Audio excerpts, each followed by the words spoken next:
Hi, welcome to Bearded Meeple. Today, we're going on an adventure. We're going to take a look at a game for 2 to 5 players, ages 10 plus, and it'll play somewhere between an hour to an hour and a half.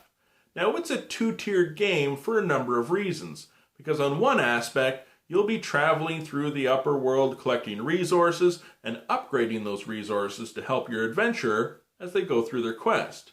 On the other aspect, you'll be traveling to the underworld to fight opponents and monsters for points and for treasure. Now, the one thing I really liked about the game is as you travel to the underworld, it's your opponents who take on the roles of the monsters and decide how they're going to battle you. It's a fun adventure game that I like playing. It's Heldentaufe. Let's take a look at it. There are 5 different characters in the game. They all vary by their amount of health, their skills and ability, and how much they can carry. Each character also has a figure that will move on the board. There are a number of different tiles in the game. Every player will begin at the campfire and explore from there. We have the meadows and the forest. The first player that reveals the forest tile, while they lose all their action points, they'll get to roll the treasure die and collect a treasure. The other tiles will let you collect resources, such as fish, mushrooms, and apples. We have 3 building tiles that will let you exchange or upgrade your equipment. And we also have the 5 portals that will connect you to the underworld. The player aids will show you how you can utilize the buildings to upgrade equipment and at what levels you're able to trade in resources to get potions for health, strength, and to teleport. As you adventure, you'll be attempting to complete missions. We have red missions and blue missions. They include delivery, observing, being a thief, discovering, or being a monster defeater. As you fulfill the objectives, you'll receive the reward and discard the card. You have a hand limit of 3. It doesn't matter which type. In the underworld, we have 3 monsters. They will originate from their associated lairs. We also have the 5 portals.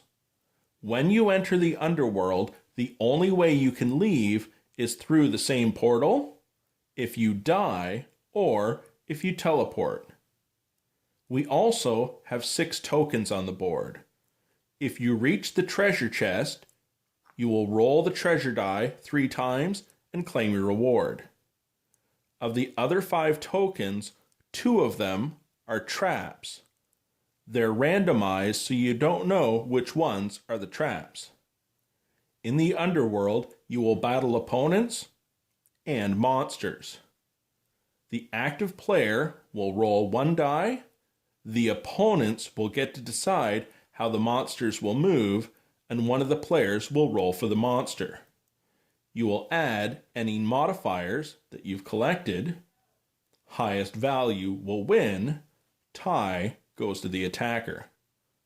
As you battle the monsters, they will lose health. If you defeat them, you'll take the topmost tooth for points. However, as monsters are defeated over time, they will have access to additional health. When the last player leaves the underworld through the game at any time, it will reset.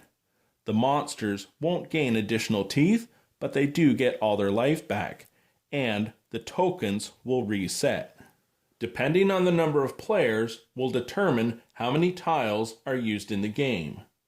Each player receives their character board, and you begin with full health. You'll receive 2 red mission cards and a blue mission card. The rest will be shuffled together and set aside. Remember, everyone starts at the campfire and explores from there.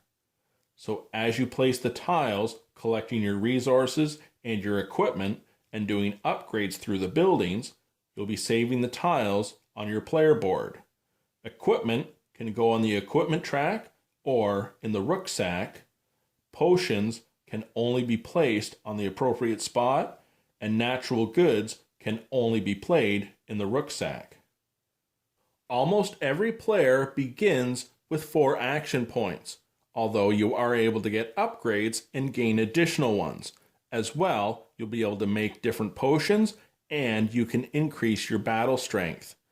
The main actions in the game include rejecting a mission and getting a new one, moving and exploring new tiles or moving in the underworld, or attacking. You can only attack in the underworld, and it's only 1 player per tile. However, in the upper world, as many players as possible can be on a spot. As you enter the underworld, you take the boss monster token and place it between you and the next player. That's to remind you that the monsters will get their actions before the other player takes their turn. As I have entered, my opponents would control the 4 action points of any monster or monsters combined, whether it's moving or attacking. Monsters will not set off traps and they can't collect the treasure. Each player rolls die, adds any modifiers, highest value will win, a tie goes to the attacker. As you lose life, if a monster kills you, they will take any goods you have. You will start again in the upper world with full life, but you won't lose points.